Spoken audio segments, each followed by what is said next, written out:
On our 35th wedding anniversary, my husband handed another woman the keys to my house. Not just any house. The house I had paid for with my inheritance. The house where I had raised our children, buried my dreams, and spent 35 years believing I was building a future with the man I loved. Her name was Sabrina. She was 29 years younger than me. And as she stood across from me in the restaurant wearing a diamond necklace I recognized from our private safe, my husband, William, calmly slid a folder across the table. Divorce papers. I looked at him and asked only one question. How long? He couldn't look me in the eyes. But Sabrina smiled. That smile told me everything. William thought he was leaving me with nothing. The properties, the company, the bank accounts, he believed he had quietly moved almost everything beyond my reach. What he didn't know was that 28 years earlier, I had placed one document inside a safety deposit box. A document William had completely forgotten existed. And months later, when the woman he destroyed our marriage for disappeared with his money, he came back to my doorstep with nowhere else to go. But by then I had opened that box. And what I found inside was about to change everything. My name is Margaret Collins and I am 60 years old. Today, when people hear the name William Collins, they remember the successful real estate developer, the expensive suits, the magazine interviews, the luxury properties with his name attached to them. But I remember a different William. I remember the 24-year-old man who couldn't afford to repair his own car. When we got married, we lived in a tiny apartment outside Columbus, Ohio. Our kitchen table had one broken leg, our mattress sat directly on the floor, and every Friday night we counted our money before deciding whether we could afford takeout. And I was happy, because I believed we were struggling together. William had ambition, but ambition doesn't buy land. Money does. After my grandmother passed away, she left me a modest inheritance. I also had jewelry from my mother, and nearly every dollar I had saved since I started working. William came home one night carrying architectural drawings. He spread them across our broken kitchen table and looked at me with tears in his eyes. "Margaret," he whispered, "this could change our lives." He needed money for his first property investment. I didn't hesitate. I sold my jewelry. I emptied my savings. And I invested almost my entire inheritance. That money became the foundation of Collins' development. Years later, newspapers would call William a self-made millionaire. Not one article mentioned my name. First, I didn't care. I wasn't looking for credit. I thought his success was our success. But as the houses became larger and the bank accounts grew, something else began disappearing. The man I had married. And one evening, after William returned from yet another late meeting, I noticed something on the collar of his shirt. A faint mark of lipstick. That should have been my first warning. But the real betrayal had already begun somewhere I never thought to look. On paper. For the next few weeks, I tried to convince myself the lipstick meant nothing. William had investors, clients, business dinners. There were 100 innocent explanations. I chose every one of them. Then I met Sabrina. I stopped by William's office one afternoon to surprise him with lunch. The receptionist told me he was in a meeting, so I waited outside his office. That's when the door opened. A beautiful young woman stepped out wearing an elegant cream suit. She looked polished, confident, and completely comfortable in my husband's world. William followed closely behind her. "Margaret," he said, almost startled. "What are you doing here?" Before I could answer, the woman smiled and extended her hand. "Sabrina Cole. I'm William's new project coordinator." Her perfume reached me before her hand did. I recognized it immediately. It was the same scent I had smelled on William's jacket 2 nights earlier. I looked at my husband. He didn't blink. "Sabrina is brilliant," he said. "She's going to help take this company to the next level." I smiled because I didn't know what else to do. For months afterward, Sabrina's name appeared everywhere. Business dinners, weekend meetings, out-of-town conferences. Whenever I questioned William, he accused me of being insecure. "You wanted me to succeed, Margaret. This is what success looks like." So I stopped asking. That was exactly what he wanted. Then one morning, I went into William's home office looking for an insurance document. Inside his desk drawer, I found a folder I had never seen before. There were property records inside. I recognized the addresses immediately. They belonged to buildings William and I had purchased years ago. But beside one of the properties was a name that made my hands go cold. Sabrina Cole. I heard William's car pulling into the driveway. I quickly returned the folder and closed the drawer. That night, I lay beside my husband pretending to sleep. I still didn't know. The next morning, I waited until William left for work. Then I went back into his office. The folder was gone.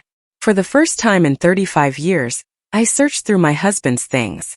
I hated myself for doing it, but I hated the fear in my stomach even more. I found nothing. So I drove downtown to Collins Development. Sabrina was standing beside William when I arrived. The moment she saw me, she stepped away from him. Too quickly. "Margaret," William said. "You should have called." There was something different in his voice. I wasn't his wife visiting her husband's company.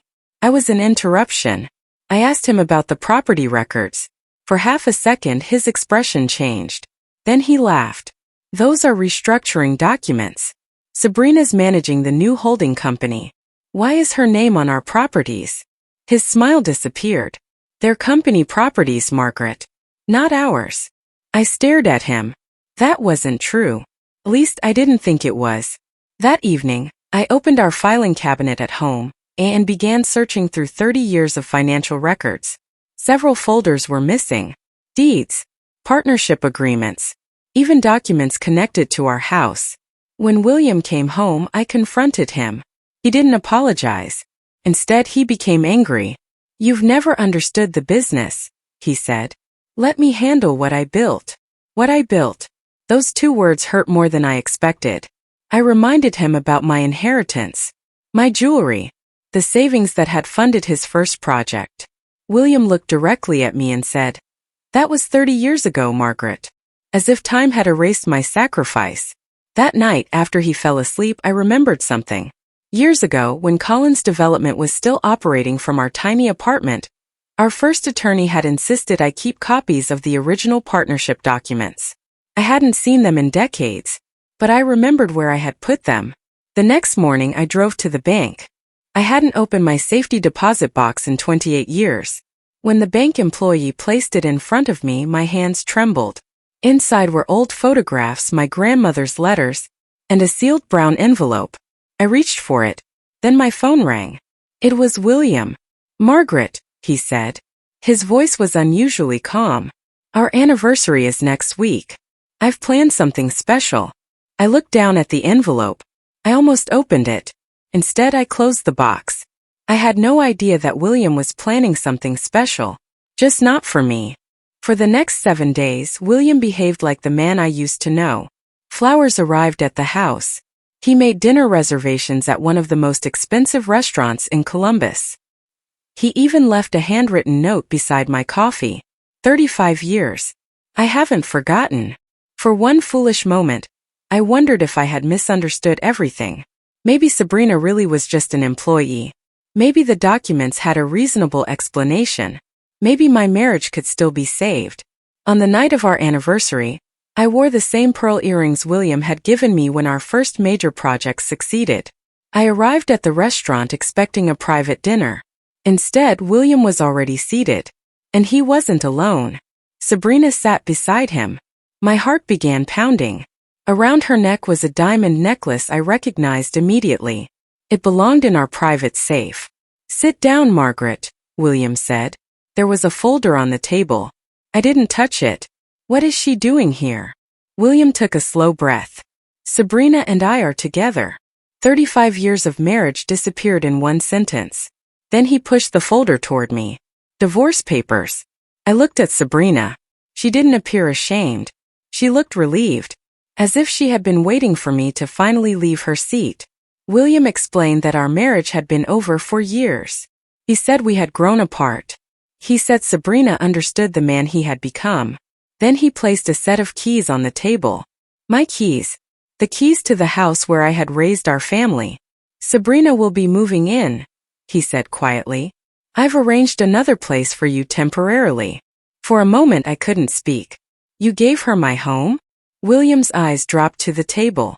"The property isn't legally in your name anymore." That's when I understood. The missing documents. the transferred properties, the secret holding company. This hadn't happened overnight. My husband hadn't simply fallen in love with another woman. He had spent months, maybe years, carefully removing me from the life I had financed. I stood up without signing a single page. William called my name, but I kept walking. Outside the restaurant, my hands were shaking as I called a cab. Then I remembered the sealed envelope waiting inside my safety deposit box. William believed he had taken everything from me. But there was one thing neither he nor Sabrina knew. I had never opened that envelope. And now I finally had a reason to. I didn't go home that night. I checked into a small hotel and sat on the edge of the bed until sunrise, still wearing my anniversary dress. 35 years. That was the part one couldn't understand. How could someone wake up beside you for 35 years while quietly planning how to erase you? The next morning I went straight to the bank. This time, when the employee placed my safety deposit box in front of me, I opened the brown envelope. Inside was the original agreement from William's first development project. My hands began trembling as I read it. The document showed exactly where the initial investment had come from. Me. But there was something else. According to the agreement, my investment hadn't been a gift to William. It had purchased me an ownership interest in the original company and certain assets acquired through it. I had completely forgotten. William apparently had too. Or maybe he was hoping I had. I immediately called an attorney named Rebecca Hayes. By that afternoon, she was sitting across from me, examining 30-year-old documents. "Margaret," she finally said, "don't sign those divorce papers." Then she asked me a question that changed everything. "Do you know how many properties William transferred?" I told her I didn't. Rebecca leaned back. "Then before we fight for anything, we need to find out exactly what he's been doing." Over the next 2 weeks, we began tracing records. What we discovered was worse than I expected. Several valuable assets had been moved into new companies. Sabrina's name appeared repeatedly. But then Rebecca found something strange. 3 large transfers had been authorized recently. The money hadn't gone toward property. It had gone into an account connected to Sabrina. "Does William know about these?" I asked. Rebecca couldn't tell. For the first time, I wondered if William wasn't the only person hiding something. That evening he called me. He sounded irritated. "Sabrina says you're asking questions about the company." I stayed silent. Then he said something I will never forget. "Margaret, accept that you've lost. Sign the papers and move on." I looked at the original agreement lying in front of me. "Maybe you're right, William," I said quietly. He thought I was surrendering. I wasn't. Because while William had been busy giving my life to Sabrina, Sabrina appeared to be quietly taking his too. For the next month I stayed quiet. William mistook my silence for defeat. That was useful. While he posted photographs of expensive dinners with Sabrina and introduced her to business partners as the woman who had changed his life, Rebecca and I kept digging. Then we found the first real crack. One of the companies holding 3 of our most valuable properties had recently taken out a large loan. William had signed the documents, but the money wasn't sitting in a company account. It had been moved twice. The final destination was an account Rebecca couldn't connect to Collins' development. She suspected Sabrina controlled it. I should have felt satisfied. Instead, I felt strangely sad. William had betrayed me for a woman who might be betraying him. One afternoon, I received a call from a number I didn't recognize. The man introduced himself as Daniel Mercer, a former accountant for Collins' development. "I heard you're reviewing the old records," he said. My heart started beating faster. Daniel told me he had resigned 6 months earlier after questioning several transactions. Then he said something that made me sit down. Mrs. Collins, Sabrina wasn't hired because she was a project coordinator. According to Daniel, Sabrina had first met William at a private real estate event months before she officially joined the company. And there was more. Daniel believed she had been researching William's assets before their relationship even began. She knew exactly what he owned, he said. I asked why he was telling me this now. There was a long silence. "Because I warned your husband. William had fired him the next morning." I immediately called Rebecca. But before I could tell her everything, another call came through. William. This time he wasn't angry. He sounded frightened. "Margaret, have you heard from Sabrina?" I looked at the clock. It was nearly midnight. No. She's gone. I said nothing.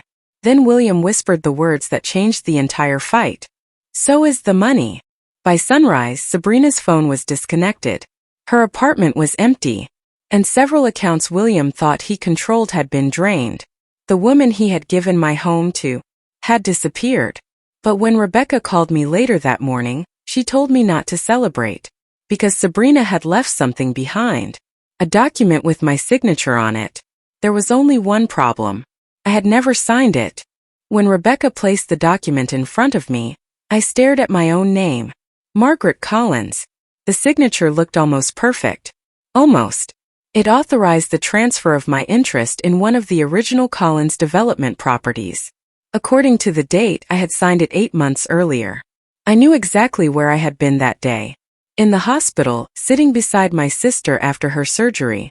I never signed this, I told Rebecca. She nodded slowly. Then we may be dealing with more than hidden assets. We sent the document to a handwriting expert and requested the original filing records. 3 days later, the report came back. The signature was likely forged. Suddenly, this wasn't only about a divorce. Someone had used my name to move property I legally owned. I assumed Sabrina had done it. Then Rebecca showed me the witness section. William's signature was there. My stomach dropped. Had my husband knowingly helped forge my name?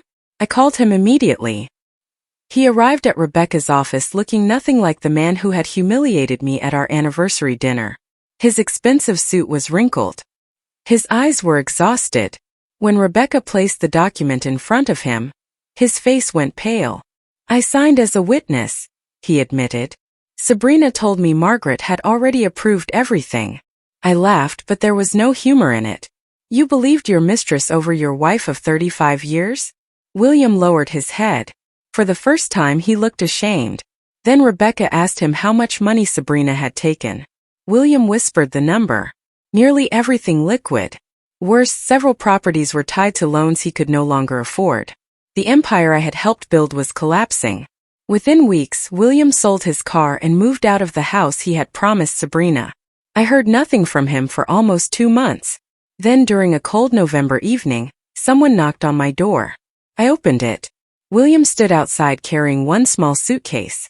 The man who once told me I had lost everything now had almost nothing himself. Margaret, he said quietly, I don't have anywhere else to go.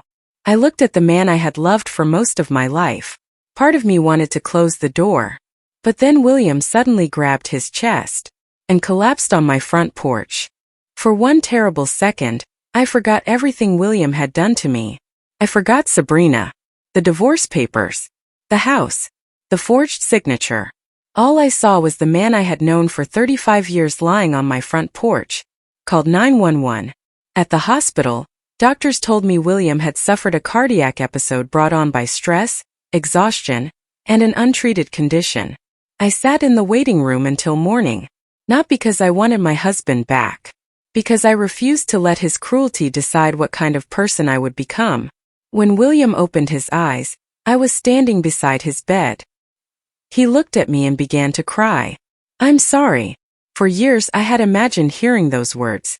Now they felt strangely small. I gave her everything, he whispered. I shook my head. No, William. You gave her things that weren't yours to give. He closed his eyes. After he was discharged, I arranged a temporary room for him in a small furnished apartment and made sure he had medical care. But when he asked if he could come home with me, my answer was no. You helped me when I had nothing, he said. Doesn't that mean something? It means I'm helping a human being who needs help. I looked directly at him. It does not mean you get to be my husband again. That was the first boundary I had ever truly drawn with William, and I didn't move it. Meanwhile, Rebecca's investigation was uncovering something bigger. The forged signature had opened the door to reviewing years of transactions. Several transfers William thought were legal could now be challenged. Then Rebecca called me into her office. On her desk were the original partnership agreement and a stack of property records. We traced the ownership history, she said. My heart started pounding. Rebecca turned one document toward me. Because my original investment had never been legally bought out, My ownership interest had survived through multiple restructurings. William had spent years acting as though Collins' development belonged entirely to him. It didn't. A significant part of the empire he had tried to give Sabrina still legally belonged to me. But before I could celebrate, Rebecca warned me that proving it would require a legal battle. William would have to choose: fight me for what remained, or finally admit publicly that the self-made empire had never been his alone. William had spent most of his adult life protecting one thing above everything else: his reputation. So when Rebecca formally presented our claim, I expected him to fight. His attorneys certainly wanted him to. If he admitted my original investment had created a continuing ownership interest, the story of William Collins, the brilliant self-made developer, would change forever. For 3 weeks I heard nothing. Then William asked to meet me.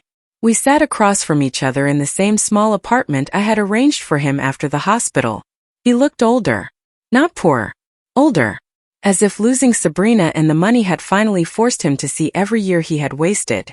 I knew about the original agreement, he admitted. I felt my chest tighten. William explained that years earlier, when the company began expanding, an attorney had advised him to formally buy out my interest. He never did. Instead, he convinced himself that because I was his wife it didn't matter. Then, when Sabrina entered his life, she began asking questions about ownership. That's when he started moving assets. You knew I had a claim? William nodded. And you still tried to leave me with nothing? He couldn't answer. That silence ended whatever remained of our marriage. A month later, William agreed to cooperate with the investigation rather than challenge every claim. The forged documents and questionable transfers were examined, and after months of legal proceedings, several transactions were reversed or settled. I recovered a substantial share of the assets I had helped create. Not everything.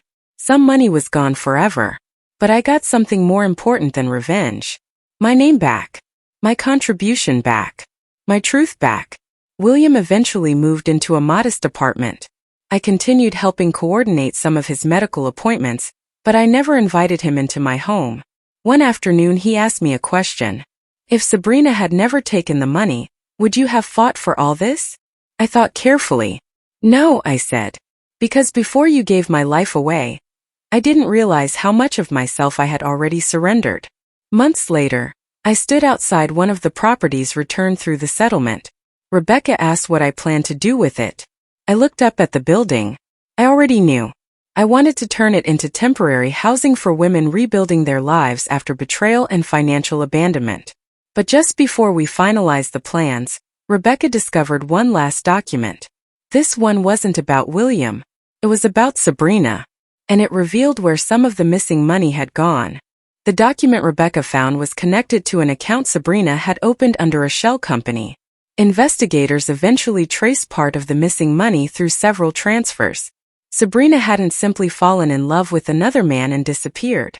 She had planned her exit long before William handed me those divorce papers. Some of the money was eventually recovered through legal proceedings. Much of it wasn't. For William, that was difficult to accept. For me, it no longer mattered. I had spent 35 years measuring my life by what I had given him. My inheritance. My savings. My loyalty. My time. I wasn't going to spend the rest of my life measuring it by what Sabrina had stolen. A year later, I stood outside the first building of the Margaret Collins Housing Foundation. We offered temporary housing and financial guidance to women rebuilding their lives after divorce, betrayal, or financial abuse. On opening day, I watched a woman walk through our doors carrying 2 suitcases.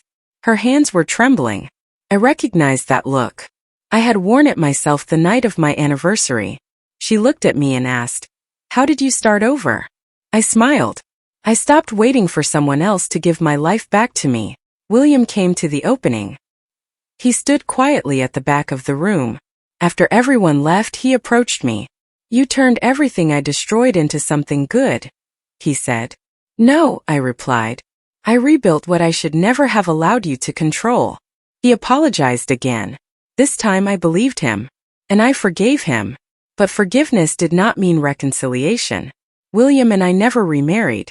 He never moved back into my home.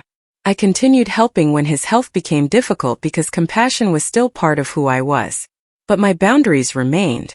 People sometimes ask whether I regret helping the man who betrayed me. I don't. Helping William didn't make me weak. Taking him back would have meant giving him a place in my life he had already chosen to destroy. There is a difference between kindness and surrender.